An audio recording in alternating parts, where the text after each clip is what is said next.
그러면 우리 공부를 시작하도록 하겠습니다. 제가 기도하겠습니다. 하나님, 감사합니다. 오늘도 귀한 시간을 주셔서 우리가 함께 공부할 수 있게 허락하심을 감사합니다.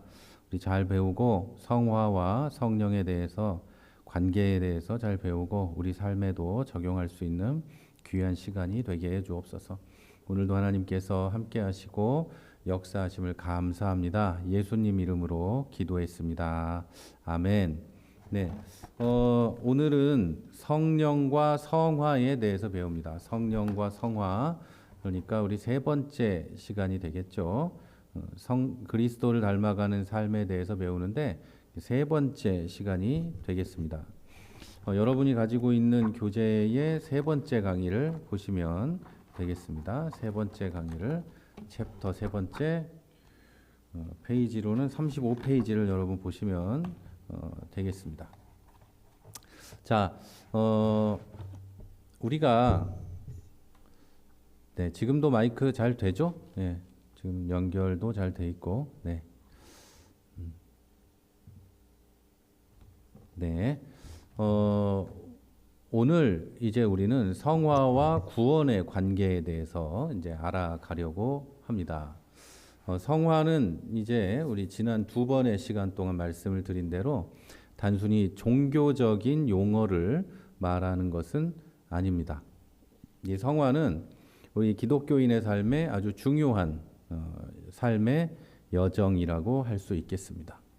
자, 성화는 구원받은 이 신자가 성령님의 인도에 따라 점진적으로 그리스도를 닮아가는 과정을 말합니다. 그래서 이 과정은 단순히 도덕적 개선이나 나 자신을 조금 더 좋은 사람으로 만드는 것을 넘어서 하나님께서 우리 안에 이루시는 전인격적인 변화를 말합니다. 자, 이걸 쉽게 좀 설명을 하면 신자의 전인격적인 변화는 삶의 모든 부분이 예수님을 닮아가도록 바뀌는 것을 말합니다. 어쩐지 이상해요. 제가 정신이 없어서 두 번째 걸 펴놓고 강의를 읽고 있었네요.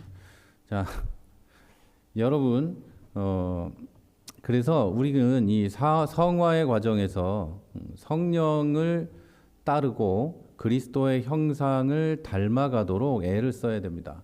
그러니까 이 성화의 과정에 나 스스로 내가 연약하고 나는 부족하다는 걸 인정하고 하나님께서 주시는 힘을 의지해야 한다는 것이죠.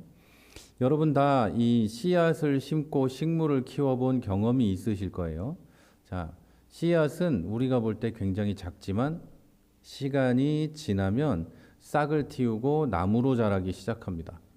그 과정에서 중요한 것이 바로 햇빛과 물이 됩니다. 자, 우리도 씨앗과 같은 작은 존재지만 그래서 스스로는 뭔가를 이루어내기도 어렵고 싹을 틔우기도 어려운 존재이지만 우리의 노력만으로는 할 수 없지만 성령이 도우시면 우리가 자라날 수 있습니다. 성령이 도우시면 우리가 거룩함에 이를 수도 있고 여러 열매를 맺을 수가 있게 되는 거죠. 성령님께서 주시는 영적 햇빛과 물 덕분에 우리는 하나님께서 계획하신 모습으로 자라갈 수 있게 되는 겁니다. 자, 웨스트민스터 신앙고백서 13장은 성화에 대해서 얘기하고 있는데요. 이 성화에 대해서 요정 되게 짧아요. 예, 그 정도를 이렇게 정리해 보면 이렇게 말하는 겁니다. 하나님의 은혜로 성령께서 성도들 안에서 거룩함을 이루어 가시는 과정, 이렇게 말을 하고 있어요. 이걸 보고 성화다, 이렇게 웨스트민스터 신앙고백서가 말하고 있습니다. 웨스트민스터 신앙고백서는 1670 몇 년일 거예요. 영국의 웨스트민스터에 많은 이제 학자들이 모여가지고 우리의 신앙이 무엇인지를 한번 이게 정리해보자, 이렇게 해가지고 만들어 놓은 것이죠. 그래서 우리 교회들, 개신교회들은 웨스트민스터 신앙고백서를 다 보고 있습니다. 그리고 옛날 장로교회는 웨스트민스터 신학고백서를 가지고 성경 공부하고 그거 가지고 한 주씩 설교하고 이렇게 했었어요. 근데 요즘에는 그렇게 하게 되면 아무도 교회를 안 오니까 근데 이제 그래서 안 하고 있지만 굉장히 중요한 우리의 신앙 고백을 적어 놓은 책입니다. 그런데 여러분 한 가지 아셔야 될 건 우리 침례교회는 따로 신앙 고백서를 두고 있지 않습니다. 그리고 왜냐하면 각 교회에 맡기는 거고 신앙 고백은 성경이면 된다 이렇게 믿고 있어요. 하지만 뭐 이런 참고 자료들은 교리의 참고 자료로서 사용을 하고 있죠. 자, 성령님께서 이 하나님의 은혜로 성령께서 성도들 안에 거룩함을 이루어 가시는 과정, 이게 성화라고 하고, 성령님께서 우리의 삶 속에서 직접 역사하시고 우리를 변화시켜 준다는 뜻입니다. 점점 그리스도를 닮아가도록 이끌어 가시는 성령님의 은혜는 우리가 매일매일 경험하는 축복입니다. 자, 이 여정을 통해서 우리는 단순히 그냥 더 나은 사람이 되는 게 아니라 하나님께 더 가까워지고 그분의 사랑을 풍성하게 경험할 수 있게 됩니다. 오늘은 우리 안에 역사하고 계시는 성령님의 도우심을 좀 알고 배우고 성화의 의미와 그 과정 속에서 우리가 해야 할 역할들을 배우는 시간이 되기를 바랍니다. 자, 성령께서 여러분 마음을 감동하게 하시고 여러분이 거룩한 이 성화의 길을 가는 거에 한 걸음 한 걸음 도움을 주시기를 기도하는 마음으로 한번 같이 보겠습니다. 자, 성경 본문을 보겠습니다. 우리가 성령과 성화의 관계를 이해하기 위해서 성경의 몇 가지 중요한 본문들을 살펴보겠습니다. 자, 이 본문들을 통해 성령께서 우리를 어떻게 이끌어 주는지, 그리고 우리가 성화의 길을 어떻게 걸어갈 수 있는지, 이거를 함께 배워가 보도록 하겠습니다.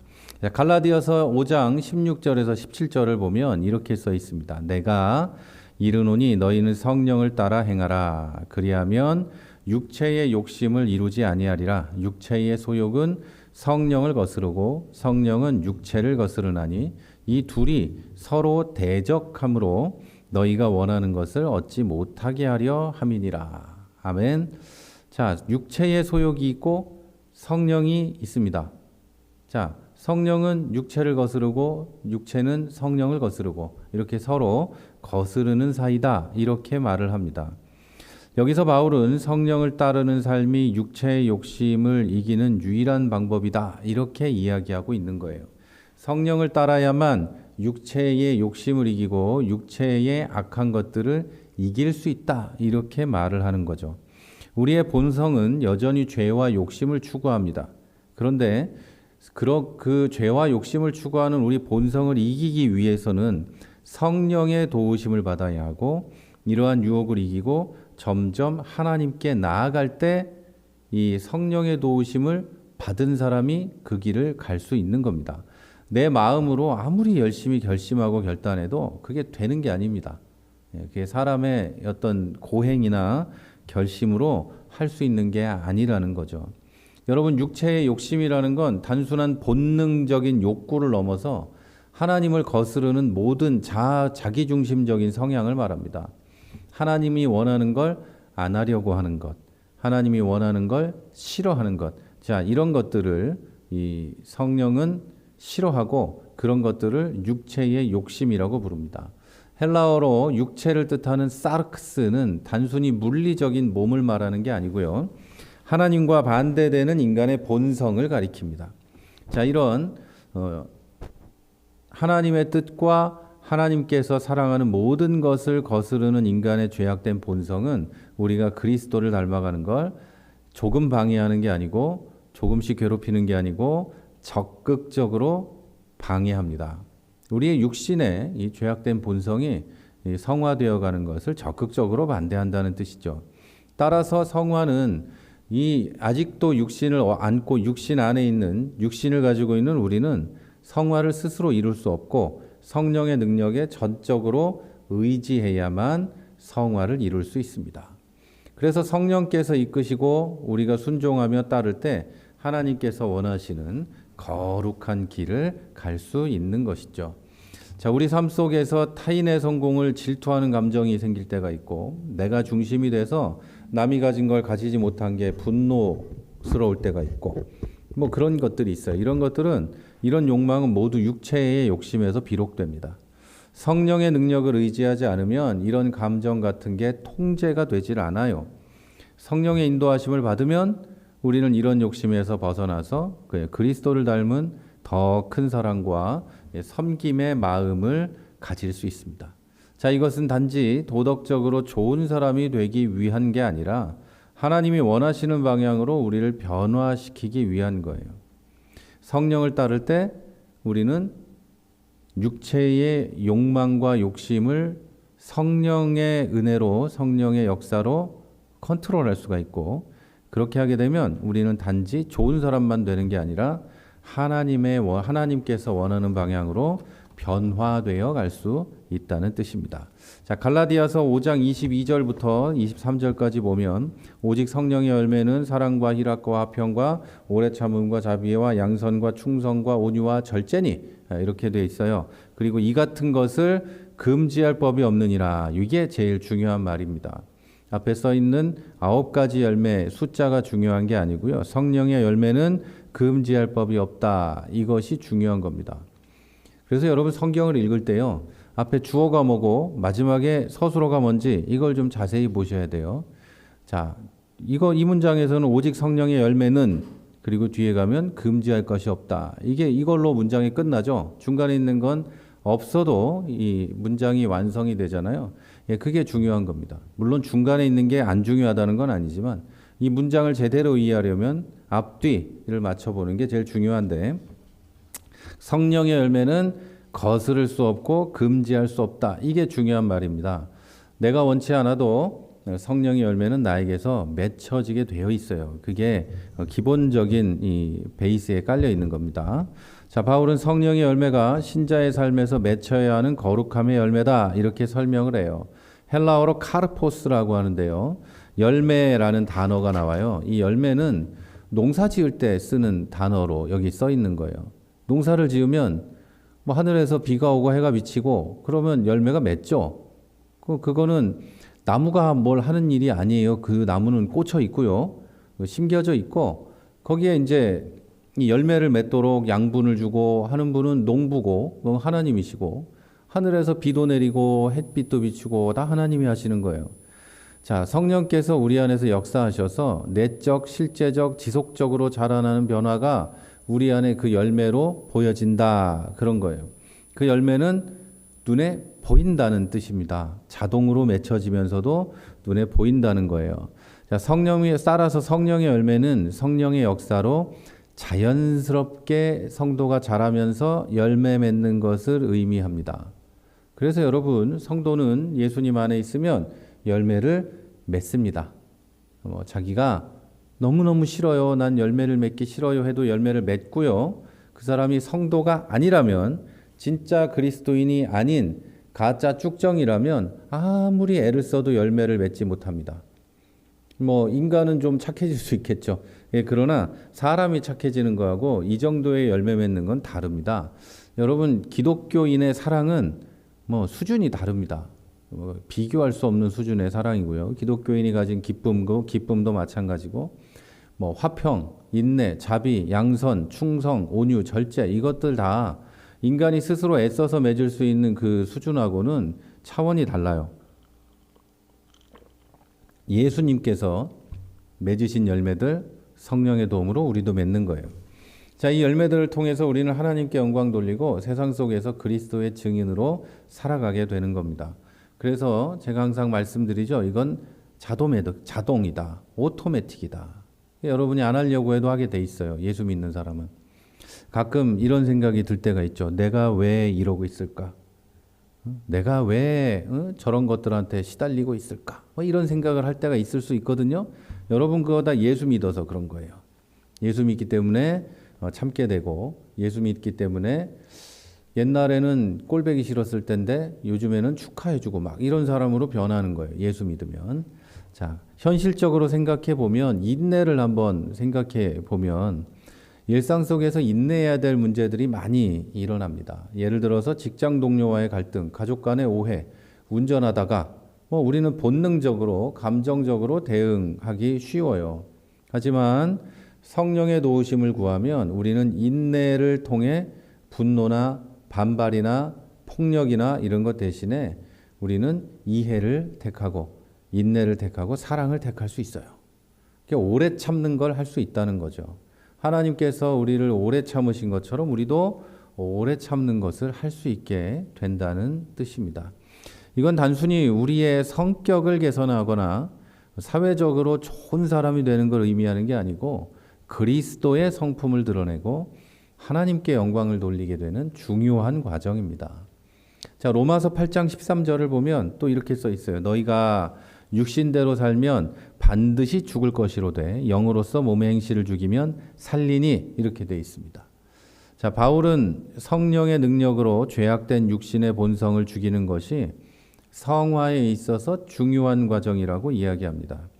여기서 죽인다는 말이 있죠. 여기서 죽인다는 말은 헬라어 타나토 이렇게 이 말을 이제 한글로 한 건데요. 멸한다, 제거한다, 없게 만든다, 뭐 죽여 없앤다, 뭐 이런 강한 의미를 가지고 있어요. 죽음에 이르게 하거나 완전히 없애거나 이걸 말하는 거죠. 그래서 이 몸의 행실을 죽인다 이런 건데 이것은 성령의 도우심으로 죄를 단호하게 거부하는 결단을 의미하는 거예요. 성령의 도우심으로 말하는 겁니다. 자, 우리 안에 있는 죄의 본성은 우리를 계속해서 유혹합니다. 여러분을 유혹하는 건 사실은 뭐 마귀, 글쎄요, 저는 마귀라기보다 우리들 자신이 가지고 있는 죄악된 본성이 우리를 유혹하는 겁니다. 세상에 많은 것들이 있는데 그 유혹에 넘어가는 건 우리의 죄악된 본성 때문이죠. 자꾸만 마귀 탓을 하고 뭔 탓을 하고 그러는데 제가 볼 때는 다 내 탓이에요. 내가 죄를 짓는 거예요. 유혹하는 건 마귀지만 마귀의 유혹에 넘어간 아담과 하와는 그런 벌을 받지 말았어야 되죠. 여러분, 유혹에 넘어가는 건 우리의 죄악된 본성이에요. 그래서 우리는 항상 성령이 내 안에서 그러지 않아야 된다고 말씀하실 때 그 능력을 의지하고 살아야 합니다. 그럴 때 우리가 죄를 이기고 거룩한 삶을 살아갈 수 있게 됩니다. 자, 우리 안에 있는 죄악된 본성은 일상 속에서 일어나는 선택에 영향을 미칩니다. 예를 들어서 사람들 사이에서 지내다 보면 여러분 인정받고 싶은 욕구가 과도해질 때가 있어요. 그럴 때 사람은 그 욕구 때문에 인정받고 싶어서 거짓말을 하고 또 남을 이제 과장도 하고 나를 그리고 때로는 나를 높이기 위해서 타인에 대해서 거짓말을 해서 깎아내리는 짓을 하기도 합니다. 이건 아주 작은 예죠. 여러분, 인간이 원래부터 악하다는 건 이런 짓을 애들도 한다는 거예요. 유치원 애들도 해요. 똑같은 짓을. 인정받고 싶어서 나에 대해서 과장하고 거짓말하고 친구는 깎아내리고 이런 걸 애들부터 해요. 어디서 배웠겠어요? 배워서 하는 게 아니에요. 인간이 악하기 때문이에요.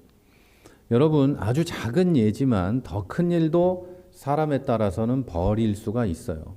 다 나를 높이기 위해서 내가 교만해서 이런 악한 일들을 벌이게 된다는 거죠. 여러분, 이러한 죄의 본성을 죽인다는 것은 단순히 행동을 억제하는 게 아니라 성령의 도우심으로 우리 내면의 동기 자체를 바꾸는 겁니다. 그런 짓을 하게 만드는 동기를 아예 바꿔버리는 거예요. 안 하도록 만드는 거죠. 이 말은 곧 가치관이 변화되는 것을 말합니다. 자, 성령께서 우리를 이끄실 때 우리는 더 이상 이 세상 가치관에 살지 않고 하나님께서 원하시는 길을 따라서 진정한 자유를 누릴 수 있게 됩니다. 자, 네 번째로 고린도후서 3장 18절을 보면 이렇게 돼 있어요. 우리가 다 수건을 벗은 얼굴로 거울을 보는 것 같이 주의 영광을 보매 그와 같은 형상으로 변화하여 영광에 이르니 곧 주의 영으로 말미암음이니라. 아멘. 자, 바울은 성령께서 우리를 그리스도의 형상으로 점진적으로 변화시킨다 이렇게 말해요. 나중에는 다 우리가 완전히 보는 것처럼 이 얼굴과 얼굴을 맞대는 것처럼 이렇게 볼 수 있게 된다고 말해요. 자, 여기 나와 있는 변화하여라는 헬라어 단어는 메타모르포라는 말이에요. 메타모르포. 내적인 성품과 본질이 변화되는 깊은 완전한 변화를 말하는 거예요. 겉모습이 그냥 변화되는 게 아니라 내 안에 있는 모든 게 변화되는 걸 말하죠. 성령의 역사로 인해서 우리는 하나님의 영광을 반영하는 존재로 변화됩니다. 자, 그리고 이 변화는 단계적으로 그리고 지속적으로 이루어집니다. 성화는 우리가 단번에 이루는 것이 아니라 성령의 도우심으로 조금씩 그리스도의 형상을 닮아가는 긴 여정이에요. 이 여정은 우리에게 하나님과의 깊은 교제를 가능하게 하고 우리에 의해서 하나님의 영광이 드러나도록 하여 줍니다. 자, 현실적인 예로 그리스도의 형상을 닮아가는 과정은 우리 삶 속에서 겪는 모든 관계에서 나타날 수 있습니다. 우리가 예를 들어서 누군가를 용서하기 어려운 상황에 있을 때 성령의 도우심을 받으면 그리스도의 용서를 본받아서 그 사람을 우리가 진심으로 용서할 수 있게 되기도 합니다. 개인적으로 사람은 그런 용서를 할 수 없지만 그리스도께서는 그런 용서를 할 수 있도록 우리를 도와주신다, 이런 이야기입니다. 자, 이와 같은 변화는 우리의 의지만으로는 불가능하지만 성령께서 우리 안에서 역사하시면 하나님과 관계 속에서 우리가 점진적으로 변화될 수 있게 도와주시는 겁니다. 자, 이렇게 네 구절을 보면서 그 안에서 현실적인 예들도 하나씩 우리가 살펴봤습니다. 그럼 이제 신학적인 설명, 이제 교리적인 설명을 좀 하도록 하겠습니다. 성령의 사역과 성화에 대한 이 교리적인 설명을 제가 칼빈과 한두 사람의 예를 들어서 하도록 하겠습니다. 자, 성령의 사역은 성화에 있어서 중요한 역할을 합니다. 뭐 성령이 다 하신다고 봐도 틀린 말은 아닌데요. 칭의가 그리스도를 믿음으로 의롭다고 여겨질 때 일어나는 일회적인 사건이라면 성화는 성령의 능력으로 점진적으로 변화되어 그리스도의 성품을 닮아가는 과정입니다. 그래서 우리 기독교는 어느 순간 의로움에 도달했을 때, 실질적인 의로움에 도달했을 때 우리 하나님께서 야, 이제 너 괜찮다 이렇게 해주시는 인간적인 종교가 아니에요. 우리 기독교는 하나님께서 이미 너네는 못한다 이걸 아시기 때문에 이미 예수 그리스도를 통해서 의로움을 주시고 그걸 믿는 사람들에게 의로움을 선포하시고 이제 의로움에 합당한, 그 인정받은 의로움에 합당한 삶을 살아가도록 하시는 거예요. 그래서 기독교인들은 굉장히 나쁜 인간도 있을 수 있겠죠. 처음부터 좋은 사람은 없는 거니까 점차 변화되어 갑니다. 그런데 점차 변화되는 증거가 없다. 그럼 가짜예요. 그 사람은. 왜냐하면 오토니까요. 성령께서 오토매틱으로 만들어 주시는 거니까. 자, 성령 하나님은 우리의 삶 속에서 죄와 싸우고 거룩함을 이루어 가시며 그 그리스도인의 성숙함을 도와주는 분입니다. 이게 이 성령께서 우리 안에서 하시는 일이에요. 자, 그러면 깔뱅의 이 성령론과 성화를 한번 보겠습니다. 이 내용들은 굉장히 짧게 되어 있지만 기독교 강요와 이 칼빈의 주석들을 참고하여 만든 내용들입니다. 자, 그러니까 이 깔뱅은 성령의 사역을 성화의 핵심으로 봤어요. 깔뱅은 성령 없이는 성화도 없다 이렇게 말하고, 성령이야말로 성도가, 신자가 죄를 이기고 거룩한 삶을 살도록 돕는 근본적인 원동력이라고 이렇게 이야기를 합니다. 자, 깔뱅은 성령께서 우리 안에 거하시고 그분의 역사하심을 통해 신자는 그리스도의 형상을 점진적으로 닮아간다 이렇게 얘기했어요.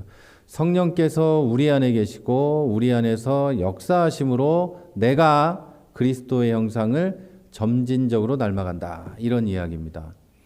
성령이 하신다는 거죠. 이 깔뱅의 관점에서 성령은 보조자가 아니라 성화의 전 과정에서 신자를 주도적으로 이끌어 가시는 분입니다. 자, 성령의 역할은 신자가 죄를 이기고 거룩함을 이루어가는 과정에서 필수적이고요. 성령은 단순하게 말씀드린 대로 단순히 도와주는 분이 아니고 변화시키고 그리스도를 닮아가도록 하는 그 일의 중심적인 분입니다. 성령의 역사가 없으면 진정한 성화가 이루어질 수 없다는 것이죠. 자, 그러면 요한 웨슬리의 성화론도 한번 볼까요? 이제 장로교를, 이제 개혁 장로교회를 만든 칼빈과 이제는 요한 웨슬리의 성화론을 한번 봅니다. 이 웨슬리는 감리교회를 만든 사람입니다. 그러니까 알미니안주의에 가장 가까운 사람이고, 지금 현재로는 아주 가장 가까운 사람이고, 칼빈은 그렇지 않고 양극단에 있어요. 그러나 서로 이단이라고 하지 않죠. 옛날에는 그랬지만 지금은 서로 이단이라고 전혀 하지 않아요. 감리교하고 장로교회는. 왜 그러냐면 잘 생각해 보면 이제 이렇게 생각할 수도 있고, 잘 생각해 보면 이렇게 생각할 수도 있어요. 그러니까 전혀 다른 얘기인데 한번 들어보시죠. 자, 웨슬리는 성화를 그리스도의 완전이라고 표현합니다. 깔뱅은 성화를 성령의 사역이라고 봤고, 웨슬리는 그리스도인의 완전이라고 봐요. 이것은 죄에 대한 완전한 승리를 말하는 게 아니고요. 하나님과의 사랑의 관계 속에서 점진적으로 변화되면서 성장해 가는 과정을 말합니다. 비슷하죠? 점진적으로 변화되고 성장해 가는 과정. 자, 웨슬리는 성령의 은혜로 신자가 점진적으로 하나님과의 깊은 사랑을 경험하고 그분의 뜻에 순종하는 삶을 살아갈 수 있다고 주장했습니다. 자, 깔뱅의 주장은 성령이 주도적으로 이 사람들을 인도해 간다 이렇게 돼 있죠. 근데 웨슬리의 주장은 뭐라고 돼 있어요? 하나님과의 깊은 사랑을 경험하며 하나님의 뜻에 순종하는 삶을 살아갈 수 있게 된다 이렇게 돼 있죠. 웨슬리의 관점에서는 성령의 역사하심을 통해 신자가 더 큰 사랑과 거룩함으로 나아가고 성화의 증거로 그게 나타난다 이렇게 말해요. 웨슬리와 깔뱅은 모두 성령이 성화에서 중요한 역할을 한다고 말하지만 웨슬리는 특히 사랑의 실천을 통한 성화의 과정을 중요하게 얘기합니다. 사람이 하나님과의 사랑을 통해서 그리고 세상에 나가서 사람들과의 이 사랑을 사람들에게 주면서 성령의 역사로 하나님의 뜻에 순종하면서 점점 변화되고 성화되어 간다는 거예요. 그래서 그 사람이 내가 예수님을 믿을 때에도 웨슬리는 예수님을 믿을 때도 인간이 선택해야 된다고 말합니다. 인간이 예수 그리스도를 믿기로 결단해야 되는 거예요. 성령이 역사하시고 당연히 성령이 역사하시고 성령이 일하시지만 인간이 응답해야 예수를 믿게 되고 구원받는다고 말하는 게 요한 웨슬리고 감리교회입니다. 그러나 장로교회하고 침례교회도 개혁교회인데 교회마다 침례교회는 목사님마다 선택이 달라요. 자기 믿는 게 있으니까. 그런데 저는 물론 인간의 응답도 중요할 수 있겠지만 하나님이 구원하고자 작정한 자를 구원하지 못할 리가 없다고 믿는 편입니다. 그래서 구원하고자 작정한 자를 하나님이 부르시고 구원하신다 이렇게 믿는 거고, 감리교회는 구원하기로 작정을 하셨으나 그 사람이 응답하지 않으면 구원받지 못한다 이렇게 얘기해요. 이게 다른 거예요. 말이 다른 거예요. 여러분은 뭐 그렇게 깊이 이렇게 아실 필요가 없습니다. 자, 그런데 감리교회 또 조금 다른 점은 뭐냐면 하나님께서 예수 그리스도를 통해서 모든 인류에게 구원받을 수 있는 길을 열어주셨다. 이런 얘기예요. 그리고 사람은 그 길에 응답해야 한다. 이렇게 이야기를 하고 있는 겁니다. 그러나 저는 그것보다는 하나님은 선택을 하시고 그 선택받은 사람들을 부르신다. 저는 그렇게 믿고 있습니다. 그러나 이렇게 믿나 저렇게 믿나 구원받는 건 예수님을 믿으면서 구원받는 건 마찬가지예요.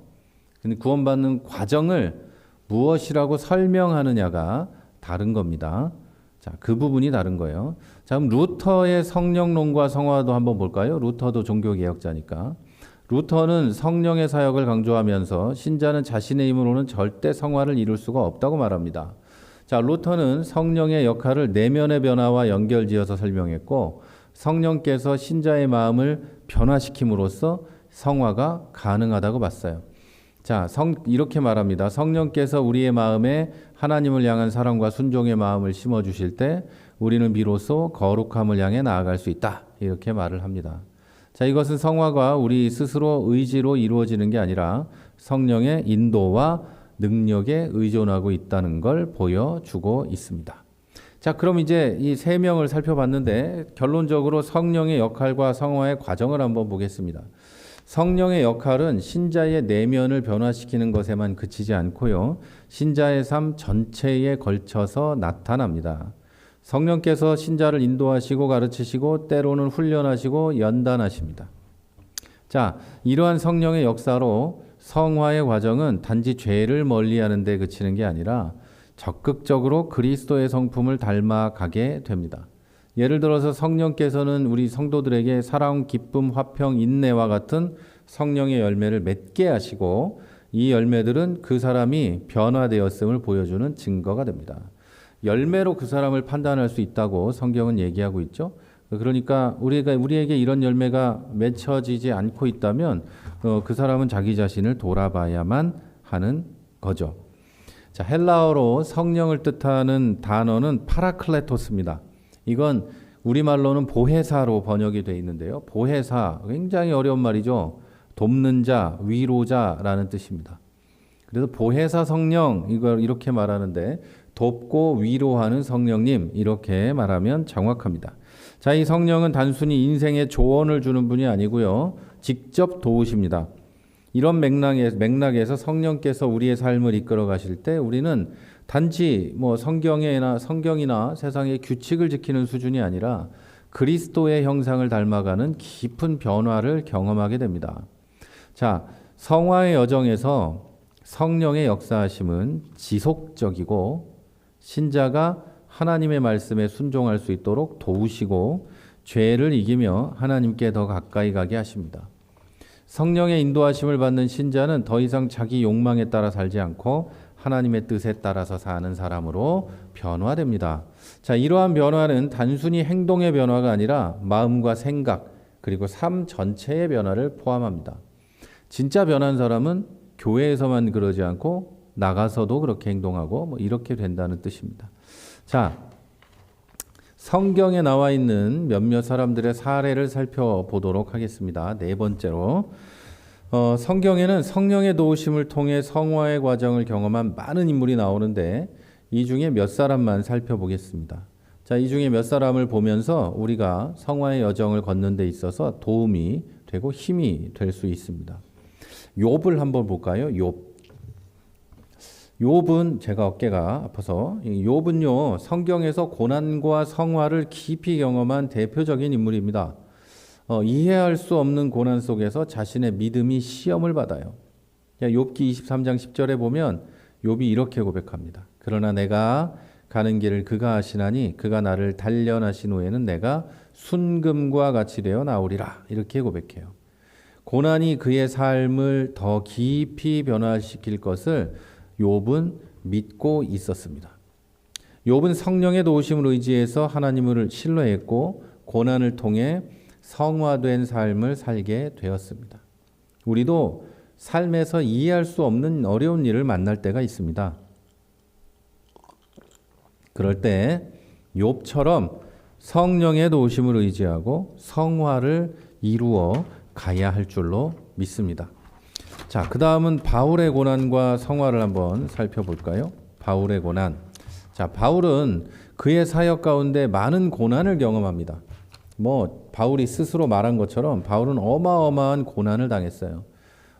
돌로 치임을 맞아 죽을 뻔하고 매를 맞고 감옥에도 갇히고 많은 어려운 일들을 우리 바울은 경험을 했어요. 그런데 그 고난 속에서 성령의 능력도 경험했어요. 그리고 바울은 학자들에 의하면 말라리아와 같은 풍토병에 걸렸다가 완전히 낫지 못한 상태로 이제 후유증에 시달리면서 인생의 마지막까지 살아가는데 그래서 하나님께 그 병을 고쳐달라고 계속해서 기도를 합니다. 그런데 고린도후서 12장 9절에 바울은 그 기도의 응답이 어떠했는지를 고백합니다. 하나님이 나에게 이르시기를 내 은혜가 내게 족하다. 내 능력이 약한 데서 온전하여 짐이라. 이렇게 말씀하시는 말씀을 들었어요. 하나님의 은혜가 너에게 족하다. 바울에게 족하다. 그러면서 내 능력, 하나님의 능력이 너의 약한 데서 온전해진다. 이 말을 들었다는 거예요. 그래서 바울은 도리어 크게 기뻐함으로 나의 여러 약한 것들에 대하여 자랑하리니 이는 그리스도의 능력이 내게 머물게 하려 함이라. 이렇게 고백을 했습니다. 내가 약하니까 하나님의 능력이 내 안에서 역사하시게 된다. 이런 말을 바울이 한 것이죠. 자, 그 약함 속에서 하나님의 능력이 온전하게 역사한다는 걸 깨달았던 것이고 바울은 성령의 도우심을 통해 약점이 오히려 하나님의 능력을 드러내는 도구가 된다는 것도 알게 됐고 이를 통해 더욱 그리스도를 닮아가고 성화되었습니다. 이런 바울의 이야기는 우리 모두에게 큰 도전과 위로가 됩니다. 우리가 다 연약하죠. 각자 연약한 부분을 다 가지고 있어요. 부족한 걸 가지고 있고 필요한데 없는 것들도 가지고 있어요. 자, 이런 연약함이 오히려 성령이 일하시는 기회가 될 수 있다는 걸 여러분 믿으시기를 바랍니다. 자, 그리고 다윗의 회개와 성화가 있습니다. 다윗은 그 삶에서 어마어마한 죄를 지었죠. 자기 부하 장군의 아내를 범하고 부하 장군을 죽이는 엄청난 죄를 저질렀죠. 이 죄에서 진심으로 회개하고 하나님께 돌아오는 과정을 통해 이 바울은 성화의 여정을 겪습니다. 시편 51편은 다윗이 범죄 후에 하나님께 드린 회개의 시입니다. 하나님이여 내 속에 정한 마음을 창조하시고 내 안에 정직한 영을 새롭게 하소서. 이렇게 고백해요. 자, 이런 고백은 이 성령의 도우심을 구하며 진심으로 마음의 변화를 원했던 다윗의 간절함을 보여줍니다. 자기 안에 정직한 마음을 창조하시고 정직한 영을 새롭게 해달라고 하잖아요. 새로운 마음, 완전한 마음, 이거를 만들어 달라고 기도하는 거예요. 그래서 성령은 다윗의 내면을 변화시키시고 그가 다시 하나님께 합당한 자로 살아갈 수 있도록 도우십니다. 그리고 이것은 우리가 죄에서 돌이킬 때 성령께서 도와주시고 성화를 이루도록 이끌어 가신다는 중요한 메시지를 전달해 줍니다. 우리는 죄를 지을 수 있는데요. 그 죄에서 돌이킬 때 성령은 우리를 도와주십니다. 모른 척하고 야, 네가 어떻게 그럴 수 있냐 이러는 게 아니라는 거예요. 자, 그리고 네 번째는 베드로의 변화를 봅니다. 베드로는 예수님을 3번 부인합니다. 자, 그리고 난 후에 깊은 회개와 변화를 경험합니다. 그리고 오순절 성령 강림 사건을 통해서 이 사람은 이제 두려움과 연약함이 없어진 사람이 되고 담대하게 복음을 전하는 사도로 변모하게 됩니다. 사도행전 2장에서 베드로는 성령 충만을 받고 예루살렘에서 강력한 설교를 하고 수천 명의 사람들이 그리스도께 돌아오게 했습니다. 자, 이건 성령께서 우리의 두려움을 변화시키고 담대하게 만드는 놀라운 성화의 증거입니다. 여러분, 성화가 착한 사람 되는 거 말하는 거 아니에요. 성화는 좋은 사람 되는 걸 말하는 것도 아니에요. 성화는 강한 사람이 되는 걸 말하는 거예요. 어떤 상황에서도 유혹에 넘어가지 않고 어떤 상황에서도 신앙을 지키며 복음을 말할 수 있는 사람으로 변해가는 걸 말하는 거예요. 그게 예수님이셨으니까. 성화를 착한 사람 되는 걸로 착각하는 분들도 많은데 아니에요. 성화는 강력한 그리스도인이 되는 거예요. 그러면 이제 육신은 늙어가며 연약해질 수 있지만 우리의 영적 능력과 이 하나님 앞에서 우리는 강한 자가 되어 있을 거란 말이죠. 이게 성화의 증거입니다. 그것이 여러분이 이 개념상 가지고 있어야 되는 거예요. 착한 사람 되는 게 아닙니다. 자, 우리는 실패하고 두려워할 때가 있어요. 연약해질 때가 있고, 그런데 성령은 우리를 새롭게 하시고 복음을 담대히 전하는 일에 쓰시기를 원하십니다. 자, 이와 같은 성경의 사례들은 성도의 삶 속에서 어떻게 성령이 성화를 이루어가는지를 잘 보여줍니다. 성령은 고난 속에서 회개의 순간에 그리고 우리의 연약함 속에서 끊임없이 역사하십니다. 또한 우리가 고난 중에 흔들리지 않도록 붙잡아 주시고 죄에서 돌이킬 수 있는 힘도 주시고 우리를 담대하게 만들어 주십니다. 오늘날 우리가 직면하는 여러 어려움과 도전 속에서도 성령의 도우심을 통해 우리는 그리스도를 닮아가며 점점 성화된 삶을 살아갈 수가 있습니다. 자, 여러분, 이렇게 성령은 성화의 주된 동력입니다. 성도는 성령의 능력 없이는 죄와 싸우고 그리스도를 닮아가는 삶을 살 수가 없어요. 루터와 깔뱅, 다른 신학자들 여러분 모두 성령의 중요성을 강조합니다. 성화는 성령의 인도와 역사가 없이는 불가능하다고 말을 합니다. 교파를 떠나 뭘 떠나 다 똑같아요. 로마 카톨릭도 그렇고 성공회도 그렇고 전부 다 이 점에 있어서는 이견이 없는 거예요. 성령이 역사하신다. 자, 성화의 과정에서 성령은 성도에게 힘을 주시고 인도하시며 성숙해지도록 끊임없이 돕고 계십니다. 자, 그래서 우리는 성령의 인도하심을 여러분 매일매일 구하고 성령의 능력으로 거룩한 삶을 살아갈 수 있도록 그 삶을 추구해야 합니다. 자, 그럼 성령의 이 성화를 그럼 이번에는 어떻게 적용을 해볼까? 자, 여러분 성령을 의지하는 삶을 사셔야 됩니다. 성령님을 의지하셔야 돼요. 자, 성화의 여정에서 가장 중요한 것은 성령을 의지하는 겁니다. 그리고 성화의 여정 속에서 또 일상 속에서 성령의 인도하심을 구하고 구체적인 행동으로 그분의 뜻에 순종하는 것을 그렇게 살아야 돼요. 이것을 실천하기 위해서는 매일 성령의 인도하심을 구하고 그 음성에 귀를 기울이고 그에 순종하며 삶을 변화시키는 노력이 필요해요. 그래서 성경을 읽고 기도하는 일을 여러분 게을리 하지 마셔야 된다는 거죠. 그러면 이렇게 살다가 이렇게 하다 보면 성령의 열매를 맺게 되는데 성령의 열매가 나에게 맺혀지는지 아닌지를 여러분 잘 살피셔야 돼요. 성령의 열매는 성화된 삶의 지표입니다.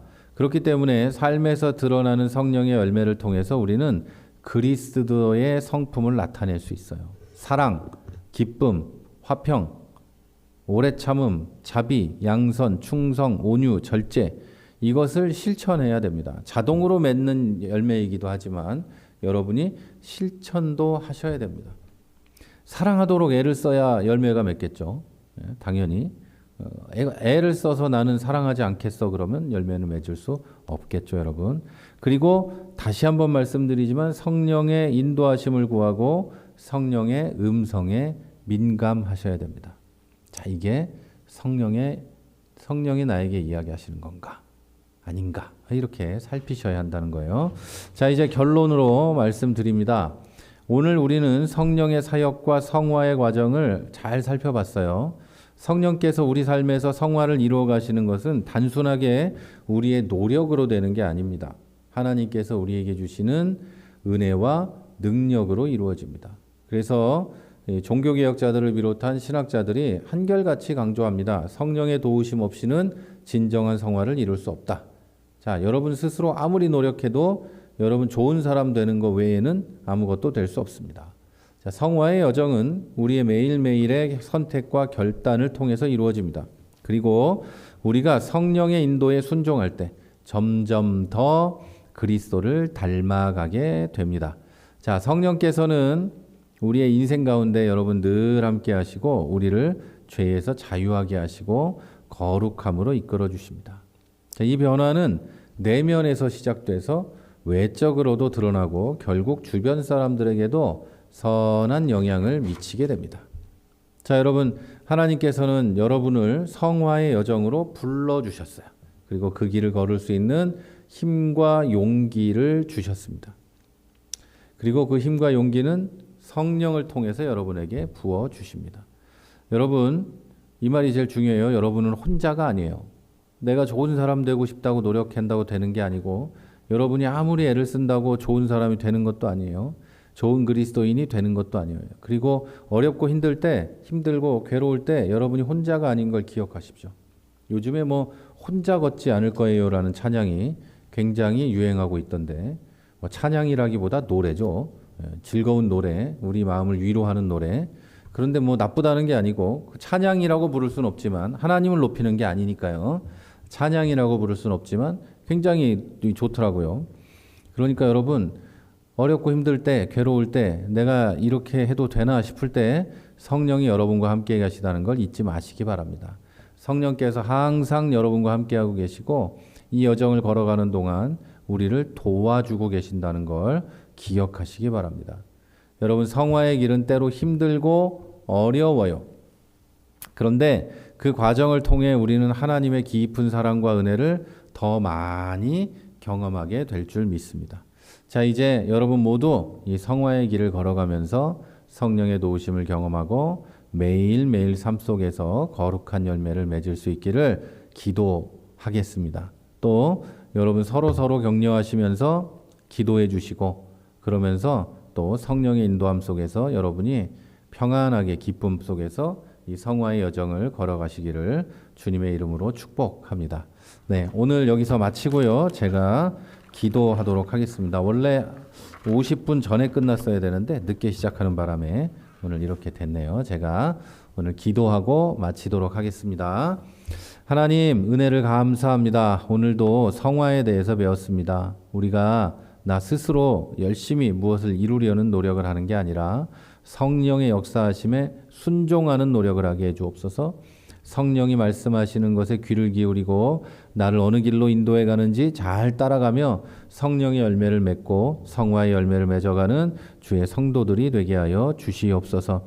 연약한 성도들 성령께서 혼자 두지 마시고 외롭고 고난 속에서도 그리스도를 믿는 신앙을 지키고 직장에서 학교에서 사람들과 함께할 때마다 가정에서도 자기 스스로 그리스도인으로서 정체성을 지키며 살려고 하는데 하나님 이들과 함께 하시고 그 가운데서 성화의 길이 하나씩 하나씩 이루어져 갈 수 있도록 역사하여 주시옵소서. 남은 일주일 동안 안전하게 지켜주시고 특별히 교회 가운데 연약한 자 그리고 우리 어르신들 강건할 수 있도록 지키고 보호하여 주시옵소서. 감사합니다. 예수님 이름으로 기도했습니다. 아멘. 네, 감사합니다. 수고하셨습니다. 네, 수고하셨습니다.